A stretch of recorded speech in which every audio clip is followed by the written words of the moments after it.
Senhor Jesus esteja sobre todos vocês. Estamos aqui iniciando o nosso canal, A Luz da Bíblia, que tem como objetivo trazer esclarecimento de alguns temas e textos bíblicos. Então, o nosso objetivo é tirar dúvida de algumas pessoas, principalmente alguns cristãos, que têm dúvida com relação a alguns textos, né? E como primeiro tema, nós vamos trazer um tema bastante interessante, que é a Bíblia no contexto histórico e científico. O texto bíblico a qual escolhemos como base é Salmo 119, versículo 129 e versículo 130. Os teus testemunhos são maravilhosos, por isso lhes obedeço. A explicação das tuas palavras ilumina e dá discernimento aos inexperientes. Por que resolvemos trazer esse tema? Existem alguns temas bíblicos que geram muita dúvida e algumas pessoas, inclusive até cristãos, deixam de crer nesses temas. E algumas pessoas acham que a ciência ela entra em choque com a Bíblia. Será que isso é verdade? Ou a Bíblia, a verdadeira ciência, dá respaldo à palavra de Deus? Então nós vamos ver, a partir aqui de alguns textos bíblicos, o que é que a ciência diz com relação a esse tema ou esse texto bíblico. Então, como primeiro tema, nós trouxemos aqui a pergunta: qual o homem mais antigo? Porque a Bíblia, ela diz que foi Adão, porém a ciência, os adeptos do evolucionismo, eles dizem que foi um australopiteco chamado Lucy. E como texto base, trouxemos aqui em Gênesis capítulo 2, versículo 7. E formou o Senhor Deus o homem do pó da terra, e soprou em seus narizes o fôlego de vida, e o homem foi feito alma vivente. Então, quem é essa Lucy? Esse crânio que foi encontrado na Etiópia, no deserto de Afar, em 1974, pelo professor e antropólogo Donald Johnson. E batizaram esse crânio de Lucy porque no momento eles estavam escutando uma música da banda britânica Beatles, que tem por título Lucy in the Sky Diamonds. Por essa razão e por ser também um Australopithecus feminino. O que vem a ser um Australopithecus? Essa palavra significa macaco do sul, e eles assim chamam todos aqueles hominídeos que foram extintos segundo a teoria da evolução. E o que é que a Bíblia diz com relação ao homem? Então, porque nós que aceitamos o criacionismo, nós cremos que o primeiro homem foi Adão, e assim a Bíblia nos mostra, nos revela. E o que é que a ciência diz a respeito desse tema? Se nós pegarmos um pedaço de tecido humano e for levado para o laboratório para ser analisado, pelo menos 18 elementos que existem na Terra vai ser também encontrado no corpo humano, como por exemplo, zinco, fósforo, ferro, cobalto, entre outros, mostrando que realmente o homem veio do pó da Terra. Porque no Gênesis as pessoas viviam tanto tempo? Os dias eram contados de forma diferente, e trouxemos aqui dois textos. E foram todos os dias de Metusala 969 anos, e morreu. Gênesis capítulo 5, versículo 27. Disse também Deus: haja luzeiros nos firmamentos do céu, para fazer separação entre o dia e a noite, e seja eles para sinais, para as estações, para dias e anos. Gênesis capítulo 1, versículo 14. Você deve até estar se perguntando o porquê desse texto de Gênesis 1,14. Nós vamos tentar explicar, mas primeiro vamos esclarecer. No início, quando Deus criou a terra, o primeiro homem, e os homens foram se multiplicando, a terra não tinha toda essa poluição que tem hoje, a alimentação com certeza não era a mesma, era uma alimentação de boa qualidade, não havia produtos químicos, então tudo isso trazia uma longevidade maior. A parte A de Gênesis 1,14 diz assim: disse também Deus: haja luzeiros nos firmamentos dos céus, para fazer separação entre dia e noite, Então essa passagem já deixa bem claro que está falando do movimento de rotação da Terra, a qual a Terra gira em torno do seu próprio eixo. E isso determina o dia e a noite. A segunda parte do versículo diz assim: e sejam eles para sinais, para as estações e para dias e anos. Então, falando do movimento de translação da Terra, a qual a Terra ela gira em torno do Sol, determinando as estações de ano e a passagem do ano. E esse movimento da Terra, ele tem uma duração de 365 dias e 6 horas, determinando a passagem do ano. Então, nós só poderíamos dizer que o tempo era contado de forma diferente se a Terra girasse de forma mais rápida, mas a Terra sempre girou com a mesma velocidade, porque se assim acontecesse, poderia haver uma catástrofe. Então, realmente as pessoas viviam um tempo bem mais longo. Como falamos a princípio, o segredo dessa longevidade, levando em consideração a alimentação, o clima e outros fatores. Sabendo que lá em Gênesis capítulo 6, a idade do homem já começou, a longevidade do homem já começou a reduzir. Então, no capítulo 6, versículo 3, já diz que a idade do homem seria 120 anos. Quando chegamos lá no Salmo 90, versículo 10, diz que a idade do homem é 70 anos. Se algum por sua robustez chega aos 80, o que ele vai ter é canseira e enfado.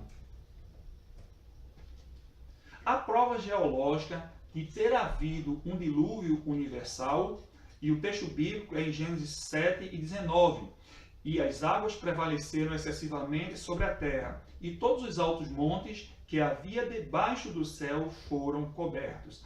O texto ele é bem claro quando de todos os altos montes foram cobertos. Hoje nós sabemos que o monte mais alto existente no planeta Terra é o Monte Everest, com 8.448 metros.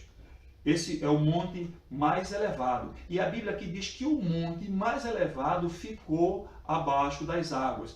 E o que é que a geologia, a ciência fala a respeito desse dilúvio? Existem alguns escritos hindus e de outros povos falando de um dilúvio, mas foi encontrado em algumas grutas e montanhas restos de alguns animais, como o urso e animais de grande porte, a qual seria impossível esses animais chegarem lá andando, se locomovendo por conta própria. Então, a única explicação seria com uma grande inundação para ter levado esses restos mortais desses animais para aquela gruta ou para aquela montanha. Outro ponto também que nos chama muita atenção é alguns lugares, como por exemplo no sertão, onde é encontrado vários fósseis de peixes, locais onde está a quilômetros de distância do mar e da água. Então, isso mostra que houve uma grande inundação.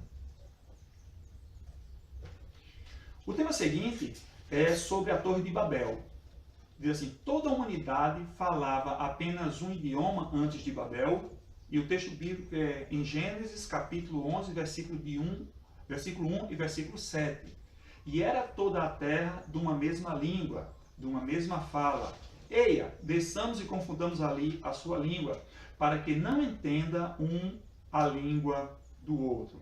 Então, nós observamos aqui, através desse texto, que os homens, através de um projeto fora dos planos de Deus, começaram a construir uma torre, um zigurato, que era normalmente construído para observar os astros. Não a astronomia, que tem por objetivo estudar os astros, mas a astrologia, que estuda a influência dos astros sobre o ser humano. E nós sabemos que o único astro que traz influência sobre o ser humano é o Sol da Justiça, Jesus Cristo. Então, existe algum respaldo científico que fala a respeito dessa teoria de que todo mundo havia apenas um idioma, ou podemos dizer assim, uma teoria? Não, podemos dizer uma ideia de que realmente toda a humanidade falava uma só língua. Existe uma ciência chamada filologia, que é a ciência que estuda as línguas e suas variações. Então, a filologia, ela, através dos seus estudos, descobriu que toda língua ela partiu de apenas um, porque todas elas têm um ponto em comum. Foi encontrado ponto semelhante, independente do idioma, seja uma língua oriental ou seja uma língua ocidental, há pontos semelhantes.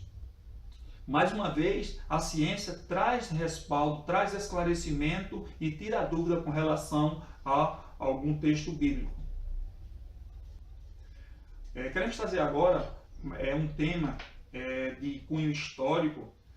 Quem foi o faraó que perseguiu Israel? E trouxemos alguns textos bíblicos, e diz assim em Êxodo 5:1: E depois foram Moisés e Arão, e disseram a Faraó: Assim diz o Senhor, Deus de Israel, deixa ir o meu povo, para que me celebre uma festa no deserto. 1 Reis, capítulo 6, versículo 1, diz assim: E sucedeu que no ano de 480, depois de saírem os filhos de Israel do Egito, no ano 4º do reinado de Salomão sobre Israel. Então, por que resolvemos trazer esse tema? Porque nas dramatizações, nos filmes, normalmente mostra Ramsés como o faraó que perseguiu Israel e Moisés. E o que é que a história diz a respeito disso? Então, quando pegamos essa data de 480, comparando com o início do reinado de Salomão, que foi no ano de 970, então Salomão começou a reinar em 970. 4 anos depois, conforme diz o texto, ele colocou a pedra fundamental no templo, ou seja, em 966. Quando pegamos essa data de 966, com os 480 anos da saída de Israel do Egito, então nos leva a uma data de 1446 ou 1445 a.C. Então, se essa data estiver correta, conforme Êxodo, 1 Reis 6:1, e nós acreditamos assim, porque a Bíblia, nós acreditamos na inerrância da Bíblia, então nos remete a essa data, qual o êxodo ocorreu em 1446 e 1445. E nesse período não poderia ter sido Ramsés, porque o reinado de Ramsés foi em torno do ano 1300 a.C. Existem 3 candidatos mais prováveis. O primeiro é Tutmés III, que morreu em 1447. O segundo, Amenhotep II, que reinou entre 1447 a 1421. E o terceiro é Tutmés IV, que reinou de 1421 a 1410. E analisando o texto de 1 Reis, capítulo 6, versículo 1, de acordo com a data do reinado de Salomão, de 970, então nos remete a 1446 ou 1445. Então, quem seria o faraó da perseguição a Moisés e a israelita? Amenhotep II provavelmente foi o faraó e não Ramsés, como os filmes e as dramatizações falam. Como foi a travessia do Mar Vermelho? Então Moisés estendeu a sua mão sobre o mar, e o Senhor fez retirar o mar por um vento forte oriental toda aquela noite, e o mar tornou-se em seco, e as águas foram partidas. Êxodo capítulo 14, versículo 21. E os filhos de Israel entraram pelo meio do mar em seco, e as águas foram-lhe como um muro, à sua direita e à sua esquerda. Êxodo, capítulo 14, versículo 22. Porque as águas, tornando, cobriram os carros e os cavaleiros de todo o exército de Faraó, que os havia seguido no mar, nem ainda um deles ficou. Êxodo 14, versículo 28. Então, por que resolvemos trazer esse tema bíblico? Porque há muitas especulações com relação à travessia do Mar Vermelho pelo povo de Israel. Alguns dizem que foi o vento que abriu o mar, conforme diz o texto, mas eles não falam de uma forma gloriosa. Outros dizem que Israel passou sobre um banco de areia e não havia tanta profundidade para que viesse a dificultar a travessia do povo. Se assim fosse dessa forma, então nós cremos que o milagre foi maior ainda, porque a Bíblia diz aqui no versículo 28, que todos os cavaleiros de Faraó e o seu exército ficaram embaixo do mar. As águas cobriram todos os carros e os cavaleiros. Então, mostra que o milagre foi maior ainda. Então, provavelmente o povo de Israel, eles atravessaram aqui no Golfo de Suez. Provavelmente nesse trecho foi onde ocorreu a travessia pelo povo de Israel.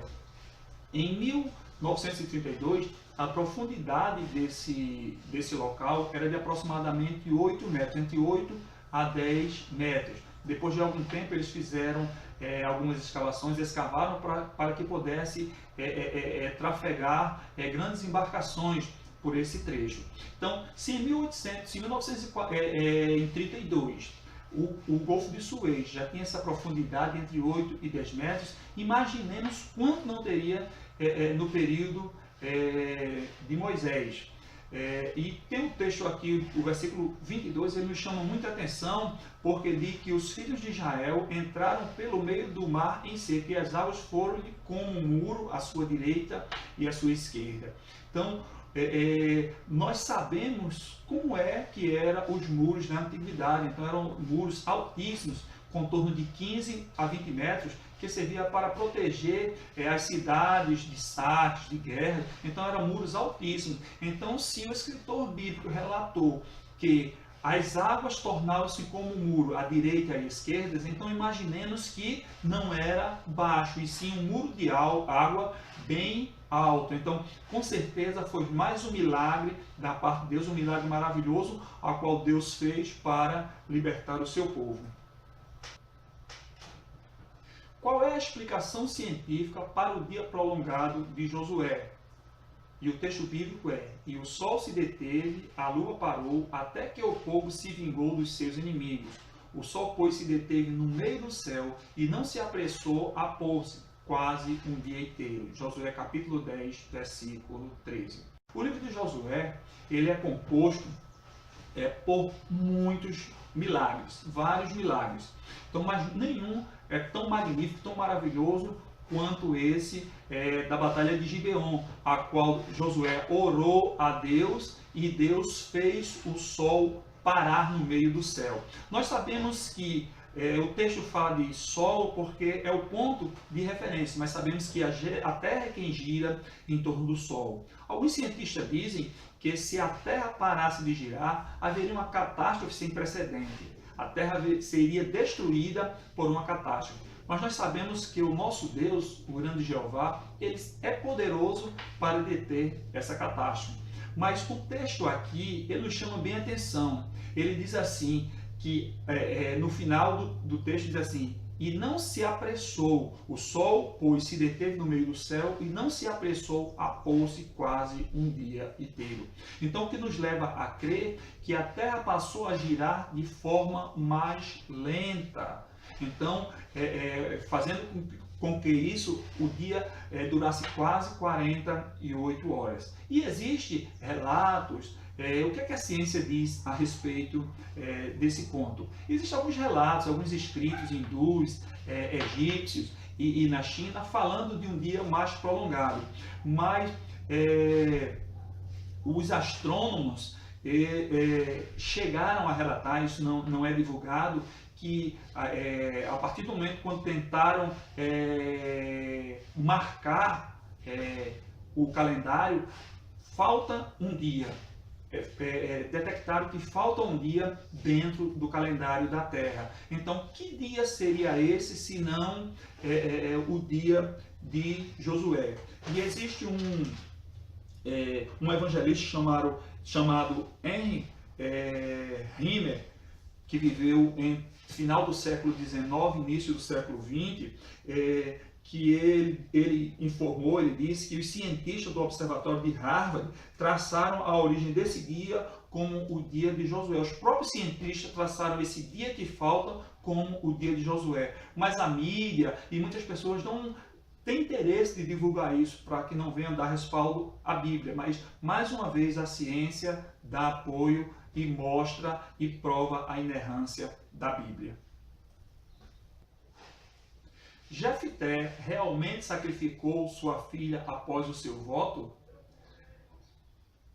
Os textos bíblicos são: e Jefté votou um voto ao Senhor e disse: se totalmente deres os filhos de Amon na minha mão, aquilo que saindo da porta de minha casa me sair ao encontro, voltando eu dos filhos de Amon em paz, isso será do Senhor, e o oferecerei em holocausto. O outro versículo é: Vindo, pois, Jefté a Mispá, a sua casa, eis que a sua filha lhe saiu ao encontro com adufes e com danças, e era ela só, a única, não tinha outro filho nem filha. Juízes, capítulo 11, versículo 34. O capítulo 11, versículo 39 diz o seguinte: E sucedeu que, ao fim de 2 meses, tornou ela para seu pai, o qual cumpriu nela seu voto que tinha votado, e ela não conheceu varão. Quem é Jefté? Jefté era um homem de Gileade, a qual foi expulso por seus irmãos, por ele ter nascido de uma prostituta. Ele era um filho bastardo e os seus irmãos, não aceitando isso, o expulsaram. Só que era um homem valente, um homem de guerra, e durante a guerra contra os amonitas, os anciãos foram e chamaram Jefté para lutar. E no momento que Jefté foi à luta, ele fez um voto a Deus. Ele disse: se ele voltasse com vitória e voltasse com vida, quem primeiro fosse ao seu encontro, ele iria oferecer como holocausto, como sacrifício a Deus. E a sua filha, sua única filha, foi quem veio ao encontro. E muitas pessoas, muitos cristãos, acreditam que Jefté, ele sacrificou sua filha. Mas pelo que conhecemos de um Deus completamente perfeito, santo e com uma moral elevada, nunca Deus aceitaria tal sacrifício. Inclusive ele diz lá no texto, lá em Jeremias, que o povo estava oferecendo seus filhos a Moloque e ele nunca pediu tal coisa. Então, nunca o Deus Jeová aceitaria como sacrifício. E como o texto aqui ele fala e diz que ele iria oferecer em holocausto. O texto que nos chama a atenção e traz esclarecimento para este fato é o versículo 39, que diz assim: E sucedeu que, ao fim de 2 meses, tornou ela para seu pai, o qual cumpriu nela seu voto que tinha votado, e ela não conheceu varão. Então, aquela mulher, a filha de Jefté, não foi oferecida como holocausto, mas ela não conheceu varão. Ela optou pelo celibato e ficou virgem, servindo ao Senhor por toda a sua vida. Pessoal, eu quero agradecer a vocês, e se vocês gostaram do vídeo, compartilhe, dê um like, nos ajude a divulgar, inscreva-se no canal e nos ajude a divulgar esse trabalho. Lembre-se, o mundo só será melhor se cada um de nós fizer o seu melhor para melhorar o mundo.